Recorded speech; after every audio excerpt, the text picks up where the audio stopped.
All right. Hello, everyone. Hello.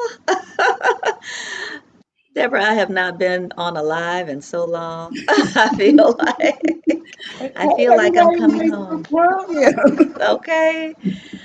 So, oh my goodness. Well, welcome to Jumpstart Your Book. I am Alicia Redmond with Book Covers Matter, and And I am Deborah Gaston with Total Concept Publishing, and we are so glad to have you join us today as we just talk about reasons why you should write your book now. yes, yes, yes. So, Alicia, I'm going to ask you before we get started, just share a little bit about who you are and what you do with everybody that's watching. So, my name is Alicia Redmond, and I am the owner of Book Covers Matter.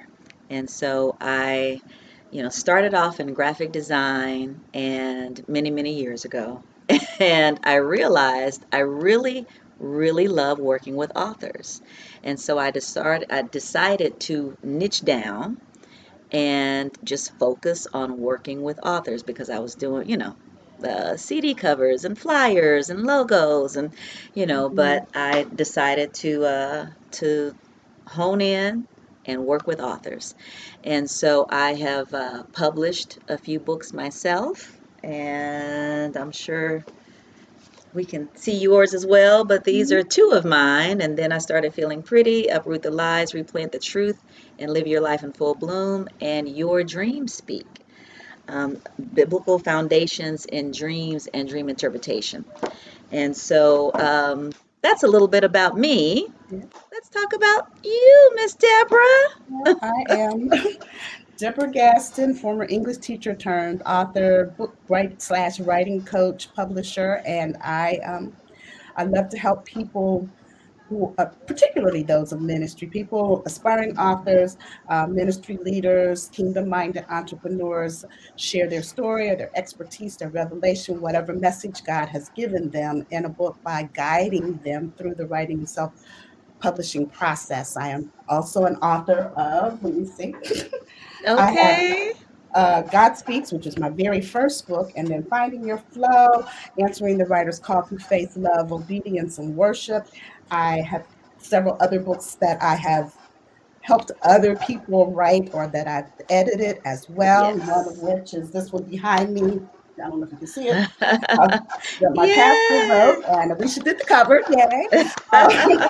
And several others that Shout I out have. to Apostle John. Shout out to Apostle John. You need to get the book. Well, you need to get all of our books, but you need to get his as well. And again, we just want to serve people who really Yes. want to get their message out to others, Yes. so that they can impact lives and make some money in the process. All right, come on. And Pastor Deborah and I connected in 2017, and we did a writer's workshop then, and that was wonderful. Many people walked away with their outline, which is what you're going to do when you sign up for Jumpstart Your Book. But right now, we're going to talk about 7 reasons why you should write a book now.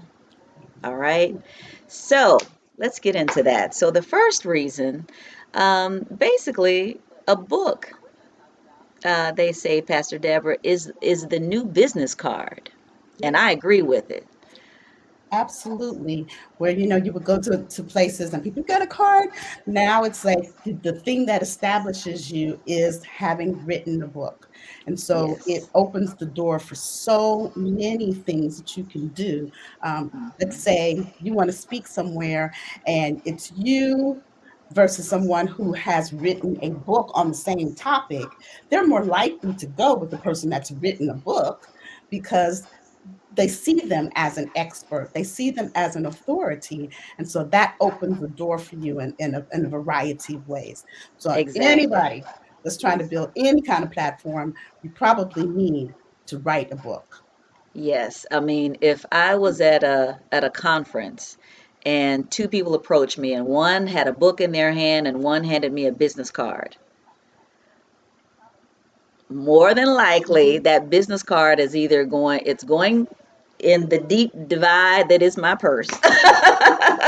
Okay. And It's going. eventually the other divide that is the trash can. Oh, exactly, Mhm, exactly. But that book, I'm going to keep that book. Whether or not you look at all these books right here. And actually, I've really can say I've read most of them. mhm, Um, but it'll at least go on my shelf if I'm not too interested in the topic. But if I'm interested in the topic, then I'm gonna keep that book and I'm gonna read it. And I'm gonna keep it and it's gonna go on my shelf. And so, ha- being able to say,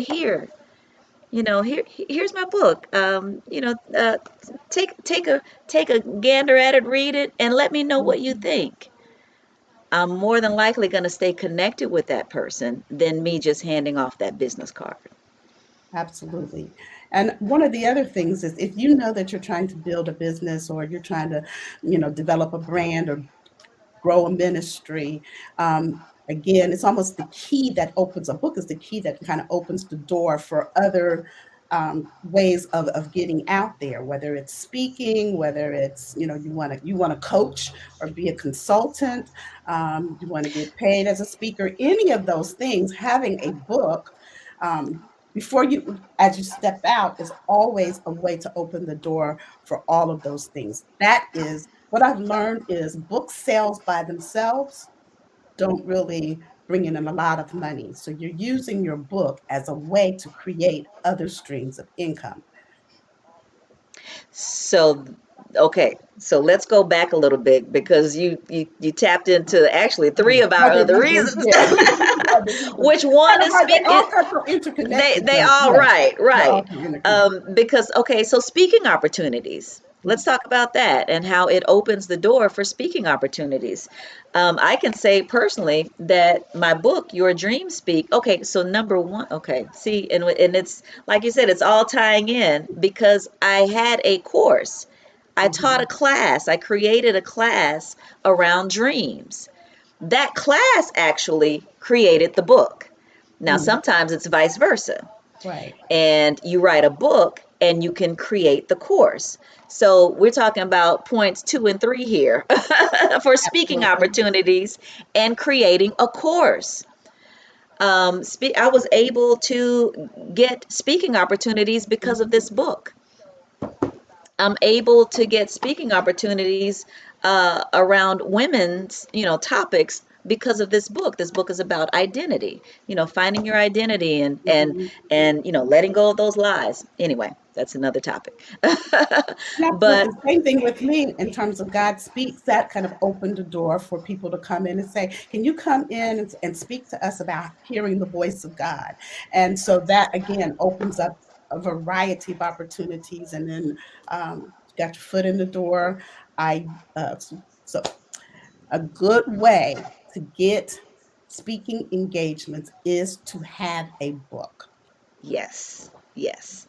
And so one we've talked about, it's the new business card. So it's opening the doors Mhm. to these speaking opportunities. It's opening the door to again to creating a course, which creates another stream of income. So the book itself and that course is a stream of income for you. We should all have multiple streams of income, right? I mean, Absolutely. ideally, Mhm. that's ideal. And your book can do that. So connected. Uh, we could talk about the different ways that you can create streams of income with the book, but let's go back to I want to camp a little bit more on the speaking. How your speaking, your book will open the door to speaking engagements. And a Mhm. lot of times, depending on the audience or how they've approached you, you can say, I'm coming, I'm going to do this training, or I'm going to speak. Will you purchase X amount of books for the people who are coming? Or will you allow me to have a table at your event where I can sell my books? And there you have not only whatever honorarium they're giving you for speaking, but then you also have an opportunity to sell more books. Amen to that. Hey, Miss Eva, I see you're watching. Hello. And anyone else that's watching, hello to you and welcome. We are talking about 7 reasons you should write a book now. And so we've gone over the book is the new business card and how it opens the door for you. We've talked about speaking opportunities, creating a course, and how even the book creates a stream of income plus these courses that you can create. Amen. The next thing is it establishes your authority in an area. It establishes your authority in a particular subject. Yeah. Let's talk about that for a second. Again, this goes back to, if I have a book on whatever area of expertise or my business or whatever area that I have been working on, again, others, people see you more as an expert in that area, as someone who may have the same knowledge base that you have, but they haven't taken the time to put it in a book. I Come remember, on. and people are kind of amazed when you say, "Oh, you wrote a book," you know, Right. and it's like it opens the door for all kinds of things, because I think a lot of people understand that the process, while it doesn't have to be necessarily that difficult, is not Mhm. necessarily an easy process when you sit down to write a book. So if you've taken the time to write it, get it edited, get it formatted, get it out there, people respect and honor that, and they see it's important to you to have gotten your knowledge out there, so they want to glean from you. That is awesome. That is awesome. I looked up the word authority, right? Mm, And so it means the power or right to give orders or make decisions. And so if we're talking about, the power or the mhm, right to give orders or make decisions, your book can empower people and give them, just the knowledge. You can empower them with knowledge. You empower them, with a certain value. You can even empower their self-worth, but you can empower them to make better decisions. To it kind of gives them the right, or the knowledge, what they need to mhm. do the things that they need to do. So in turn, we're kind of getting into the next reason, which is transforming your life and the lives Yeah, of others, right? absolutely.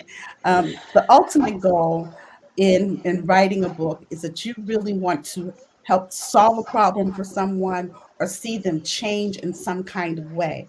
I always talk when I talk to aspiring authors. One of the things that we talk about is who is your book for?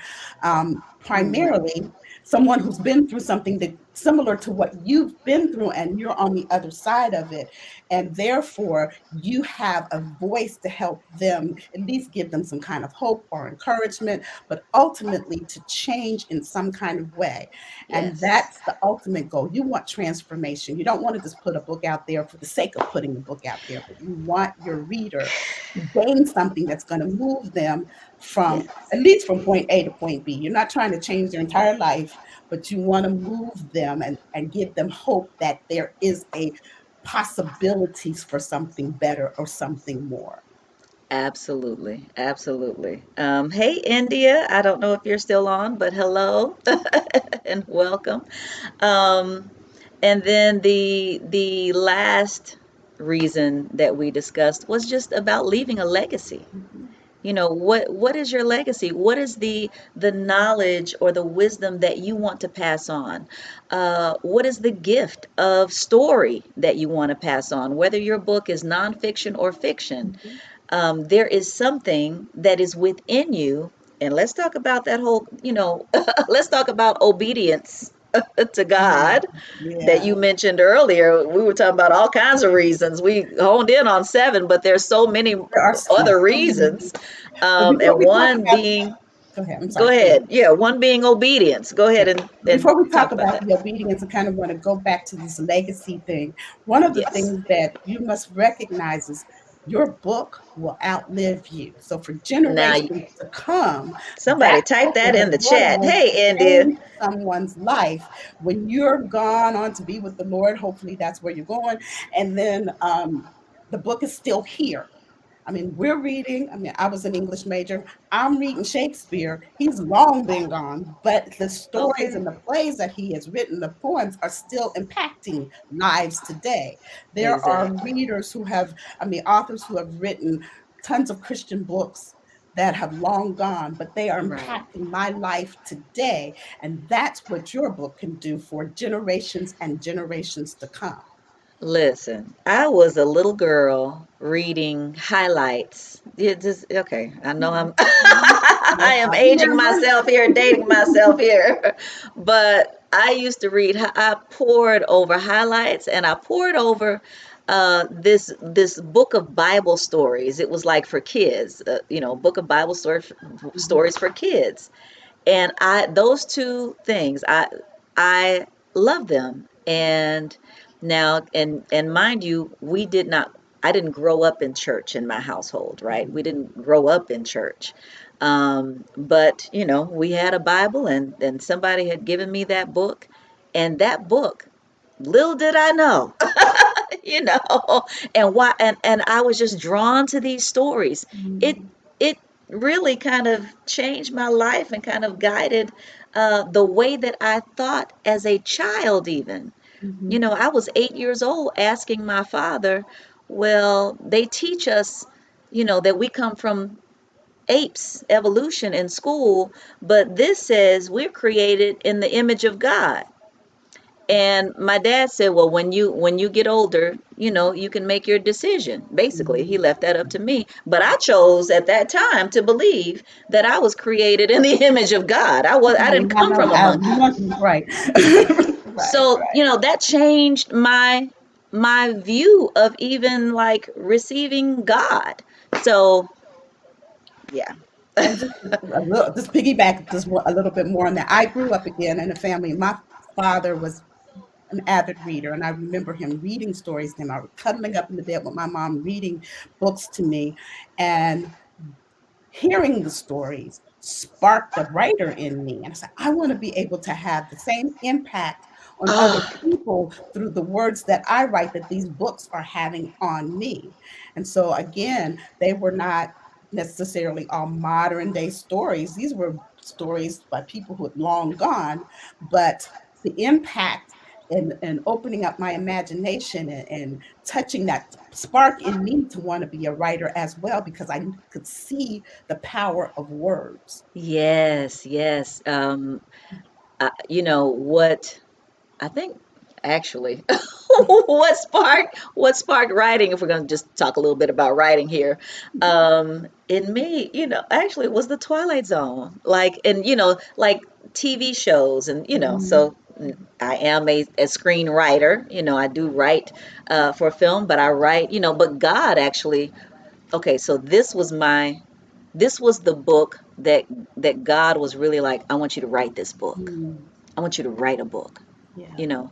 Um, so, just but I was an avid reader as a child. I loved reading as a child. And that reading eventually, turned to writing. I began to write these little short stories, and I'm trying to remember, like, my teachers kind of, rather enjoyed them, Mhm, so even when you're a child and you love writing, if you loved writing as a child and you kind of lost it along the way, but there's something in you, that that's a mhm. desire in you, it's probably a gift in you that you just have to kind of begin to open up. It's time for you to do it. It's time Yeah. for you to write your book. There is something that God has given you to share with the world, and you need to share it. Which takes us to that point of obedience. Hey, Chris, I'm The sorry. Just second book, people saying hey online. hey everybody that I don't So know, nice to Chris have you and with Robin, India, Eva. Eva says she loved highlights too. Okay. Chris, my But son. Oh, the second book that I wrote, well, let me go back. I knew always that I wanted to write a book, and I remember sometime at maybe around 1992, 1993, I was attending this church. We had just gone through this fast. It was the last night of the fast, and we were having this big celebration. benediction had already been said, and then the man of God turns to me and said, I see your picture on the back of books. And then he just Mm. started to prophesy over me. And I knew Come the on. books were in there, and we're not really talking about how to overcome the fear and all of that other stuff today. But I would write, but I didn't really put anything out there. Fast forward almost 10, 15 years later, we having this prophetic conference at AIRS, Okay. and I had read this book, The Secret Place, and Oh it's one yes. of those books that had such a deep impact on me that I actually emailed the author. Come on. Come And he on. wrote back, and then I didn't know when I emailed him that just a few months from then, he would actually be at AIRS doing this Secret Place encounter Oh my prophetic goodness. conference. And Oh so my I got to goodness. connect with him. And one of the things that he said to me, well, the first thing he said to me was, "You're a prophetic scribe." And I had never heard the phrase before. And then he gave me this passage of scripture, and we're not talking about that, so I won't go into the scripture. But then I got some time with him, and he said, I see you sitting at a desk, and there are all these scrolls in front of you, and Holy Spirit is saying, write this here and write this there. And even Mm. now when I think about it, it almost brings tears to my eyes. So I knew that writer was in me. So when God, Yes. the first book that I wrote, God Speaks, is nothing more than journal entries, conversations Come that I had with God, and I come took on. what he said to me and put them in a book. Get to the second book, I'm thinking I got all these ideas that I want to write about, and God is saying, write this book about writing. And I'm thinking, what? And everything in me was like, I don't, there are thousands of books on writing by people who really can write, you know? So why would you have me? But here's the thing, when we talk about obedience, once you've heard God speak, you can't unhear it. You can act like you didn't hear it, but once you've heard it, there's nothing else to do but to say, okay. And I didn't know what this was supposed to look like. And when he started downloading stuff to me, I'm thinking, are you sure this is what I'm supposed to be writing? Because I'd never really seen the whole idea of looking at writing as an act of worship. But when I Come began to on. see that and see it as an act of obedience and my offering, not just to my audience, but my offering to God, that shifted everything for me in terms of writing. And then I thought, okay, I got to get this out. And every other book that you got in me, I got to get it out now You got because I that's see right. it differently. I see the act of writing differently. I see the impact of these books differently. Come And on. so just a And sheer act of obedience to honor God with the gift that He's given you. so when you said you see it differently, we're going to be talking about mindset in the workshop. And Absolutely. that's a key to being obedient, Mhm. is that you have to change your perspective. You have to change how you see writing and see it.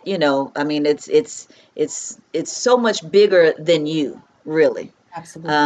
And we're gonna go into that in the workshop.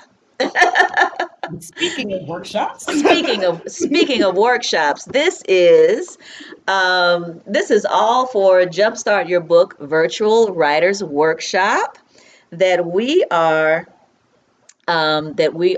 hosting on June 3rd, Saturday, June 3rd, from 11 a.m. to 3 p.m. Eastern Standard Time.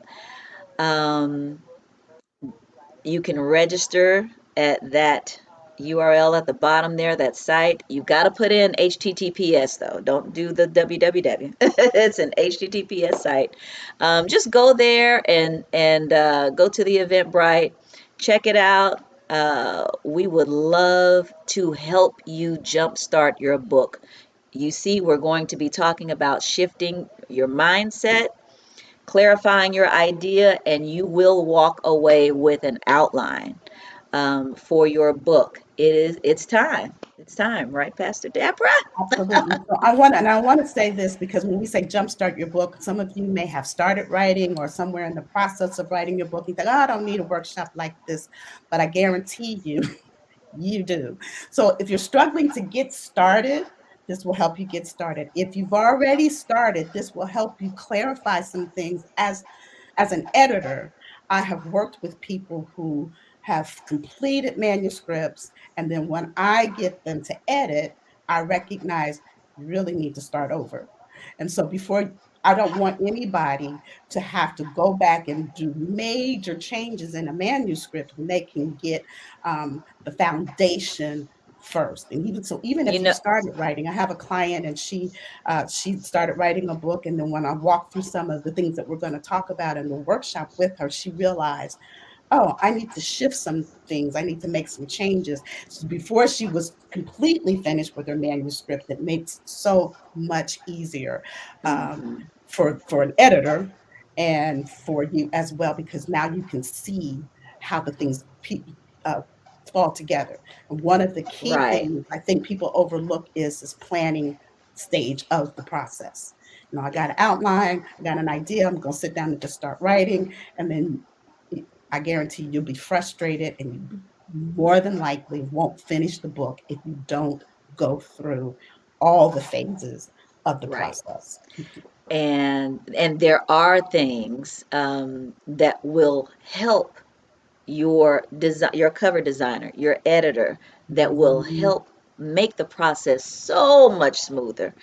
But I want to just I was Googling just some things about publishing, and let me just read this to you, speaking on manuscripts. And Okay. it says within the book publishing industry, it is agreed that the odds of an author getting their work published stands between 1% and 2%. Despite this low number, more than 95% of manuscripts received by publishers and agents are below the level, the standard required, below the level of the standard required. Hmm. And Hmm. that's, a big uh, part of what we want to help you with. Even though you are self-publishing, well, no, we're not.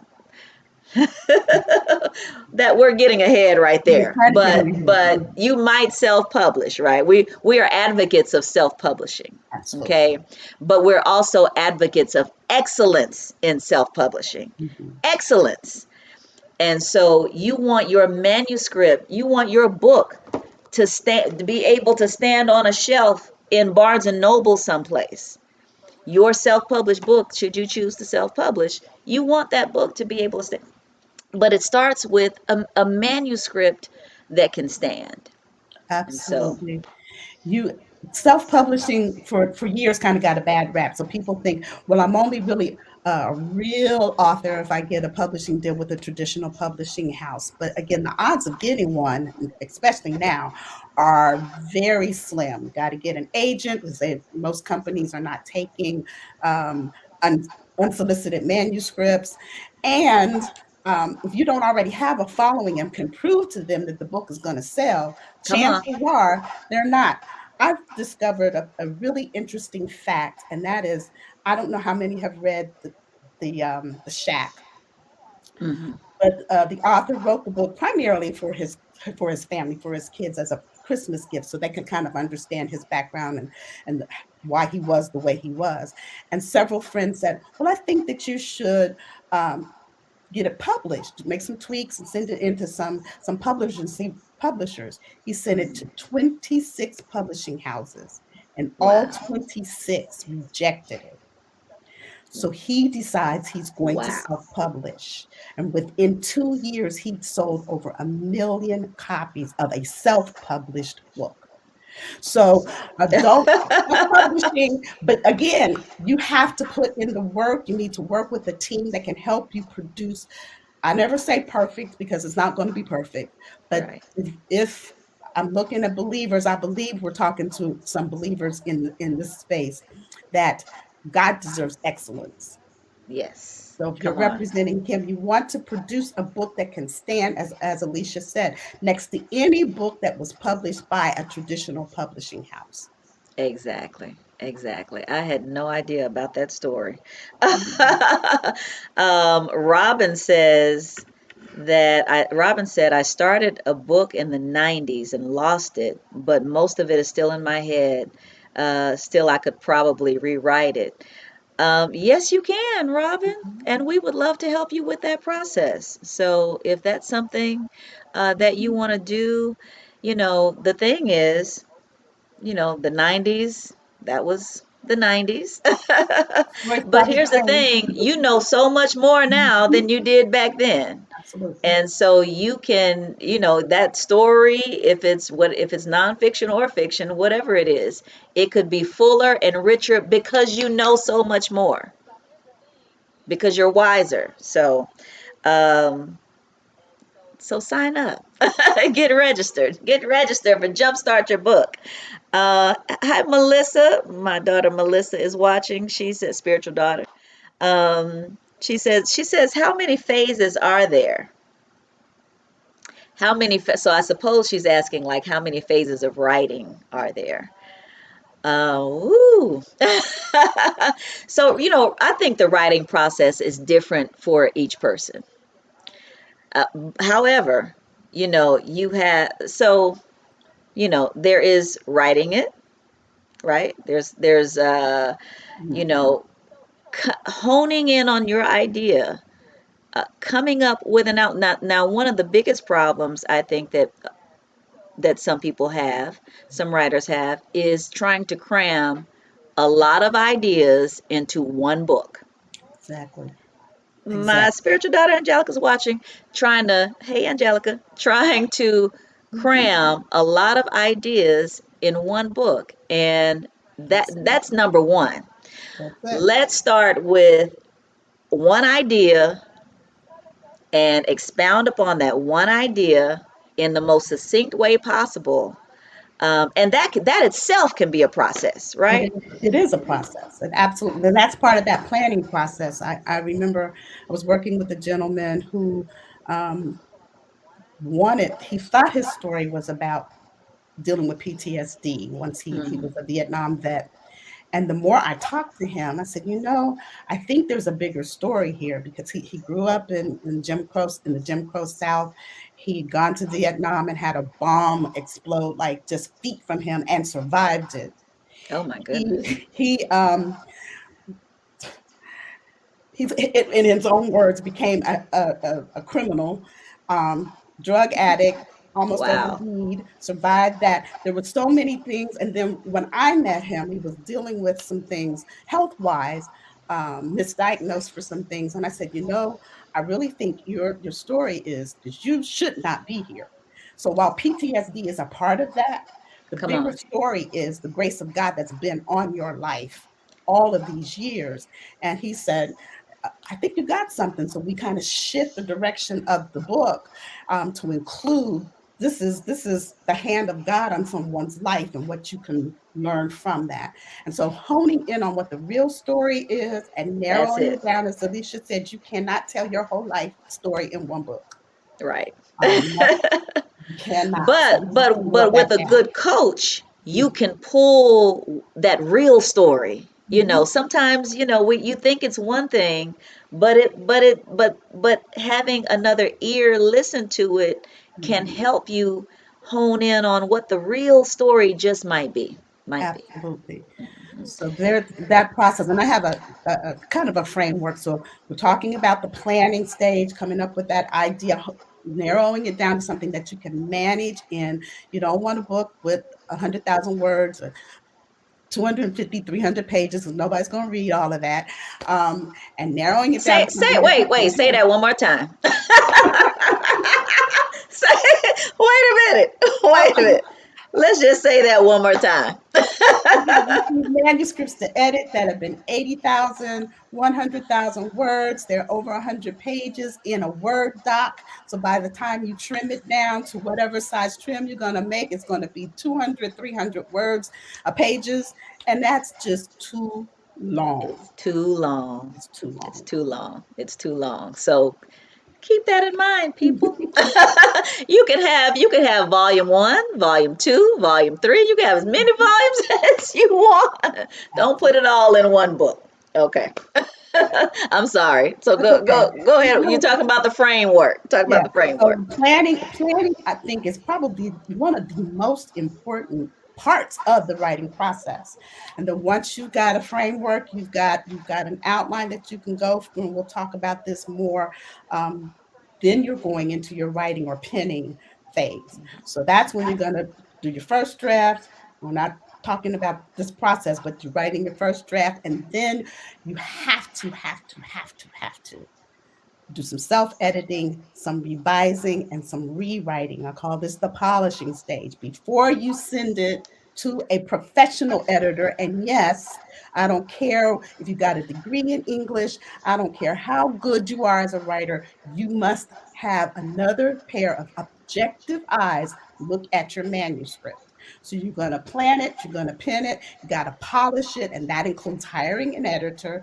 But before you send it to an editor, you need to make sure that you have made it just what it needs to be, that you've done some self editing, you've done some revising with things that need to be moved around, you've moved around, and it flows coherently. It sounds like you have a voice. I could think of your voice as how you sound on paper. Hmm. um, and that the rule in editing is less is more, less is more, less is more, and then you're ready to take it to that publishing stage. And all along, you're promoting from the time you start to write, have an idea to write. Amen. You start promoting your book, Right. and Right. that's how you're going to get that profit on the other side of the publishing. I was gonna say, with that stream, having it become a stream of income for you, marketing Mhm. is key. So, but that's another workshop, probably. That's another workshop. Angelica said, "I just split my book. Good going, daughter. Split that book Amen. up, girl." Amen. Hi, Lady Yolanda Burney. Thank you for joining us. Everyone for watching. Thank you so much. We hope I'm gonna put up the fly. Oh, and let me so tonight at 8 o'clock. We're going to roughly be talking about the same thing. If you want to join us, or if you want to, send it to someone else who is writing a book or needs to write a book, they can join us on Clubhouse tonight at 8 p.m. Eastern Standard Time. And And jumpstart your book house or room house. yes, Yeah. house. Our house is Jumpstart Your Book. And we also have some other free live sessions, Jumpstart live sessions that we are doing up until the workshop. And so today was 7 reasons you should write a book now. On the 22nd, you can see we're going to be talking about the power of your story. Creativity and AI. We're going to talk about that. AI is a big topic right now with writers. We're going to talk about why you're stuck. And then June 2nd, we're going to just talk to you a little bit more about the workshop. We're going to do a lot of Q&A if you're interested. And then on June 3rd, our workshop begins. So we hope that, let's see, I'm sorry. Angelica said, I think I need to join the workshop to get into writing another kind of book. Amen. Okay. Come on, Angelica. Join us, join us. Again, you can, let's see, you know what? Because listen, I haven't been on, live on StreamYard in a minute, but I do want to put up Deborah. You can find Deborah at deborahgaston.com. So I just wanted to put that up super quick, and you can find myself here at aliciaredmond.com. So, and then this is our link to sign up for the workshop. We hope to see you all. Listen, we have a passion to work with writers to make sure that your book is as excellent as possible. That is our Absolutely. goal.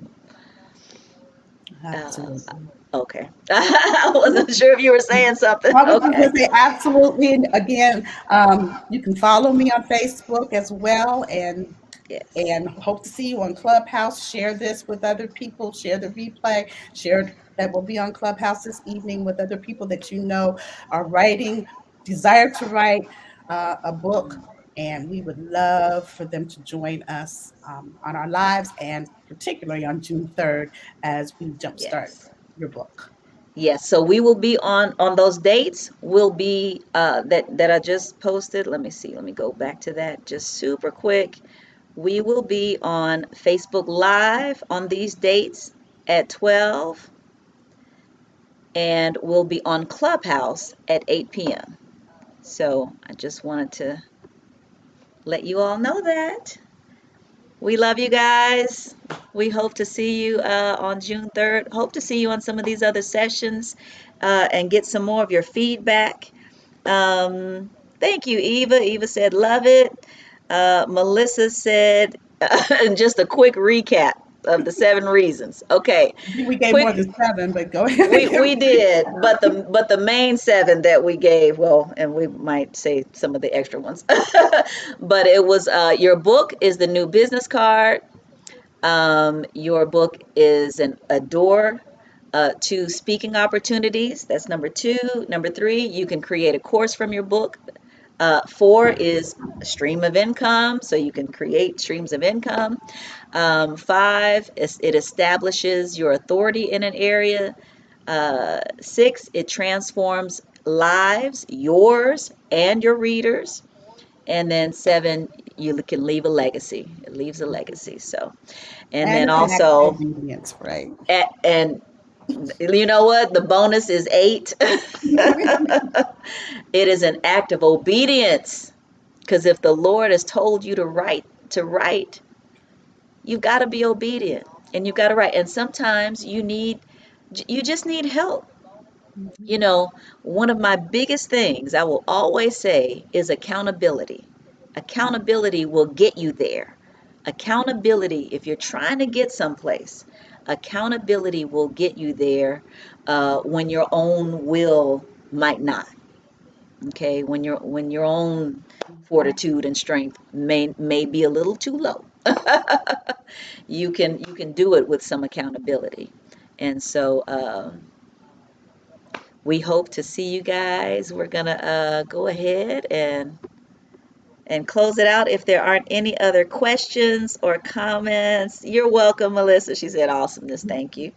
Um, okay, Lady Bernie. Lady Yolanda said she'll be on the lives at 12. She has a lot to write and she doesn't know how to start. All right. We can help you. We can help you. So we hope we'll see you on the 22nd, which is what? Is that Monday? Yeah, that's Monday. That's Monday. So we'll see you Monday at 12 on Facebook Live. Tonight at 8 on Clubhouse. Look for the house. Jumpstart your book. And of course, Monday at 8 on Clubhouse as well. So, all right, guys. You all have a fantastic day. Have a fantastic rest of your day, and we'll see you soon. All right. Bye bye.